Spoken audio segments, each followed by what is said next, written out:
And welcome to Long Live the Queen podcast, where we talk about the women who made history. And by we, I mean the royal we, because it's just me. This week, we will be talking about Blanche of Lancaster.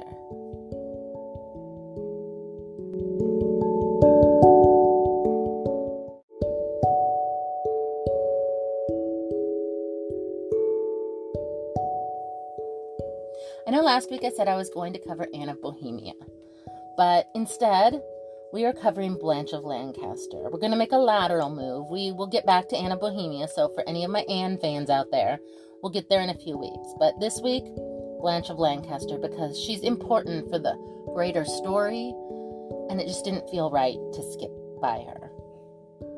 Blanche of Lancaster was born in 1345. This was during the reign of King Edward III, the king who deposed his father.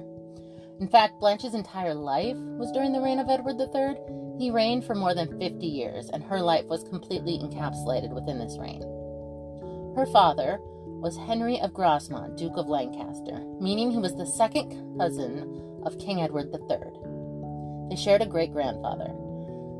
So King Edward III's grandfather was Edward I. Henry of Grosmont's father was Edward I's younger brother. Moving forward, we need to define some titles, because in the 14th century, that was all taken very, very seriously, and it helps to understand the social dynamics. When England came together from a bunch of kingdoms to one kingdom, not all the leaders of the kingdoms considered themselves on equal ground with all the other leaders, so they needed a sort of ranking system to communicate to each other how important they were. So if you put this system into a pyramid, the king is at the top. He's in charge.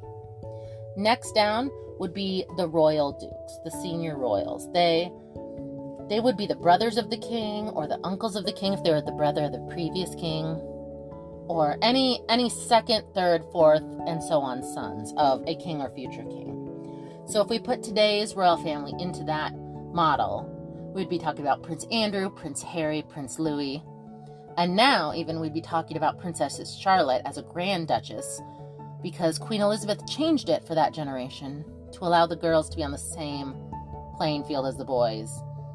But back in the 14th century, it was just the boys.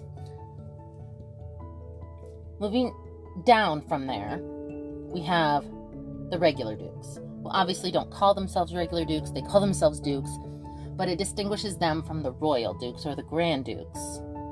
They would be usually like the cousins or the second cousins of the king. They were people who had grandfathers or great-grandfathers who were king, descended from royalty but not themselves royal. But they were noble. Moving down another step, we have a marquis, which really, at this point in history, is a French term. The English didn't really use it. Eventually, the English do start using it. I think Henry VIII made Anne Boleyn one.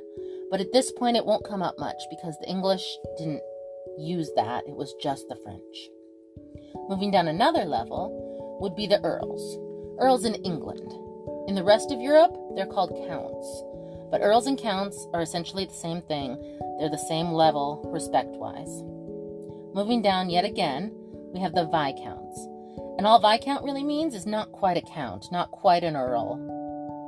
Almost. You're not a count, you're a viscount. You're not an earl, you're a viscount. You're almost there, but not quite. And moving down a final time, to the bottom rung, we have the barons. Now, the barons are still noble. We're talking the bottom rung for nobles. So all of these are rich and powerful men. But of the rich and powerful men, the barons were at the bottom. They're sort of the freshman class of nobles, while the grand dukes are off in graduate school somewhere. This isn't necessary to remember, but if you know it, it does make it easier to understand their social structure. So back to Blanche of Lancaster. She was of Lancaster because her father was Henry, Duke of Lancaster. It would be like if none of your friends had last names, so you referred to them by where they lived, like Bob on 5th Street. So she was from a noble family. She didn't have a last name. It was a high-up noble family. Her father was a duke, and he was also the chief advisor of his second cousin, Edward III. This is to say that she would have grown up around court. She wouldn't have been there all the time. She was a little girl, and little girls weren't often at court, but on occasion, she would have been there, and she would have known about the royal children. She probably wouldn't have interacted too much with them, but she would have known who they were. And specifically, she would have known John of Gaunt as the king's third son. He was 5 years older than her, and they wouldn't, again, have interacted much, but she would have known who he was. If people noticed Blanche, they would have noticed that she was pretty, but mostly they would have noticed that she was the second daughter of a duke, a very, very rich duke, who had no sons and only 2 daughters. In the 14th century, your inheritance would go to your oldest son, because some people had 10, 12, 14 kids, and if you divided your wealth amongst them, there wasn't a lot left. And within a few generations, your wealth and thus your power would go down. Your family would lose power. So they would put all their eggs in one basket, oldest surviving son. If something happened to the oldest surviving son, it would move to the next son. It wouldn't get into the daughters until either all of the brothers had died without children or were never born in the first place. Blanche of Lancaster was one of 2 girls, so she was set to inherit half of her father's vast wealth. She was an heiress, and that made her very appealing to King Edward III as a match for his third son, John of Gaunt. As third son, John couldn't have expected to get much from his father. Most of it would go to his brother, Edward the Black Prince, or, if something happened to him, his spare Lionel. John of Gaunt was third. He wasn't going to get anything, and Edward III wanted to make sure that his younger sons had an income that didn't rely on their brother, the future king. And the best way to do that was to marry him to an heiress. So, in 1359, 14-year-old Blanche was married to 19-year-old John of Gaunt. The age difference is bigger than I'd like, but at least they're both teenagers, I suppose, and both of them did seem happy with the match. Nobody seemed to put up much of an argument about it. They were like, yeah, let's do this. And they started a family right away. Within the first year, they had a baby they named Philippa, probably after John's mother, Queen Philippa, the near-perfect English queen. The following year, when the couple was 16 and 21, little Philippa was 1, the plague came back. Now, the plague had been on for nearly a decade, 8 or 9 years. And before that, it had been there for 5 years, really just taking England out. So it was really scary, and people had thought it had left and been done. It's over. We're done. We're out of this. Well, it was back because it didn't actually go all the way away. Blanche's parents both died of this resurgence of the plague, meaning Blanche and her sister were now some of England's richest women, or at least their husbands were, because everything went to them. John didn't inherit the Duke of Lancaster title from his father-in-law. What he did get was the Earl of Lancaster, because he had another brother-in-law who also got an earl. They basically split up the duchy, kind of. So he didn't get to be a duke like he wanted, but he was an earl, and that was getting there. He would be able to hand the title down to any children he had with Blanche, as long as they were boys, and it's possible that it could go to a daughter, but the circumstances would have to be just right. The following year, Blanche's sister also died of the plague, and she didn't have any children. So the titles that her husband got went to John as well. John now had both the titles from his father-in-law, and his dad was king, and there was no Duke of Lancaster. So his dad was like, you know what, you be Duke of Lancaster. So instead of being the Earl of Lancaster, he went up to the Duke of Lancaster, and he got the title that he wanted. From this point on, though, Blanche was afraid of the plague, very, very afraid of the plague. It had killed both of her parents and her only sibling. Just hearing rumors about the plague would start her worrying and make her avoid places, and, I mean, who can blame her? Nobody wants the plague, but it was her worst fear in life. At 18, Blanche had her second daughter, Elizabeth. But, like her mother, she still had no boys. She just had 2 daughters, and John of Gaunt would have wanted a son to pass his title down to. His father had a lot of sons. He would have wanted a lot of sons as well. With only daughters, he would have to pass his wealth down to them and their husbands, and he didn't like that idea as much. At some point in Blanche's first 5 years as a mom, a young girl named Catherine moved into her house as sort of a nanny to the children. Catherine, depending on when she moved in during that 5-year period, would have been between 10 and 15. She was the live-in nanny, basically, for the children. The next 2 children were boys named Edward and John, but both of them died as infants. The infant mortality rate was very high back then. It would have been sad, but not unexpected. But in 1367, 7-year-old Philippa and 4-year-old Elizabeth were joined by their little brother, Henry Bolingbroke. Bolingbroke being the name of the castle he was born in, because that's how they were named. He was Henry Bolingbroke, the castle where his parents lived. Catherine was still the nanny for the girls. They would have made other arrangements for Henry. He was the heir to the Duchy of Lancaster. And Catherine, at this point, had married as well. She married Sir Hugh Stafford. Sir Hugh used to be a knight for the Black Prince, but now he worked for the Black Prince's brother, John of Gaunt.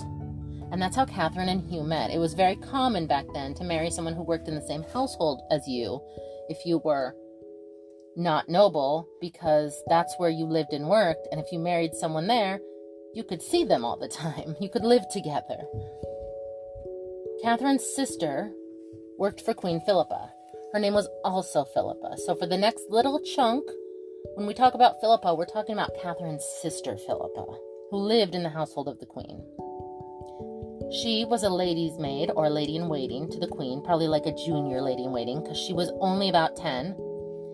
And that's where she met her husband, who at that time was 12, who also worked in the Queen's household. He worked as a page boy. And his name was Geoffrey Chaucer, the father of English literature, the author of the Book of the Duchess and the Canterbury Tales. But for now, in our story, he's a 12-year-old page boy and the future husband of Catherine's sister Philippa. As for Catherine and her husband Hugh, they had 4 children together and seemed happy. Catherine probably stopped being a nanny for a little while she was having her own children and dealing with her own house. Her husband was still a knight.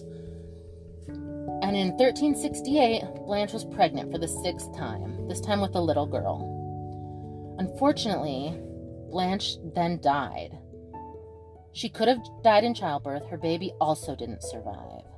Or she might have died of the plague. We don't know exactly. I hope it wasn't the plague, because that was her greatest fear in life. If she then died of it, I just can't imagine. But Chaucer's Book of the Duchess was about Blanche's death from the plague, so we can probably assume that's what it was. In the aftermath of Blanche's death, John asked Catherine Swynford to come back and care for the girls. Despite having a household of her own, a husband and children, she did return to help. John and Blanche's children were the start of the Lancastrian royal family line. Through their son, Henry, we get Kings Henry IV, V, and VI. Their daughter Philippa married the King of Portugal, and they became the great-great-grandparents to Catherine of Aragon, who was Henry VIII's first wife. And their daughter Elizabeth married John Holland, the son of Joan the Fair Maid of Kent, and her first husband Thomas, the secret one. The month following Blanche's death, John's older brother Lionel also died. He got ill and died. That was the official story. But even back then, people suspected he had been poisoned. Earlier, I floated the idea that John of Gaunt may have poisoned his older brother, Edward the Black Prince. But I don't think he was the one that poisoned Lionel. For one thing, Lionel was away from England. He was out of the country. And a lot of people suspected he was poisoned by his father-in-law, so there is a suspect. And while I don't think John of Gaunt poisoned Lionel, it did get him closer to the throne when Lionel died with only one daughter. And it could have given him the idea later that poison is a good way to get rid of brothers. The year after Lionel's death, his only child, a daughter, was married to the great-great-grandson of Roger Mortimer, the same Roger Mortimer that helped Queen Isabella depose her husband.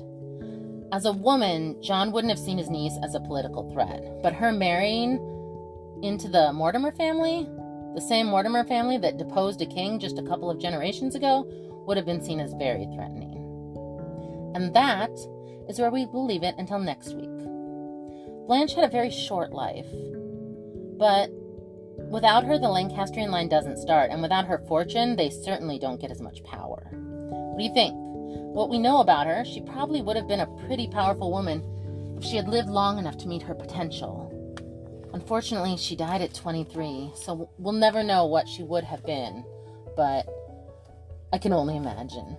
You can email me at longlivethequeenpodcast@gmail.com, or if you have any shout-out requests, same email. This week's shout-out goes to all the moms. I know that sometimes you're tired and overworked and overwhelmed, but you work so hard and you don't always get credit, but I see you and you are all amazing. Until next week, bye.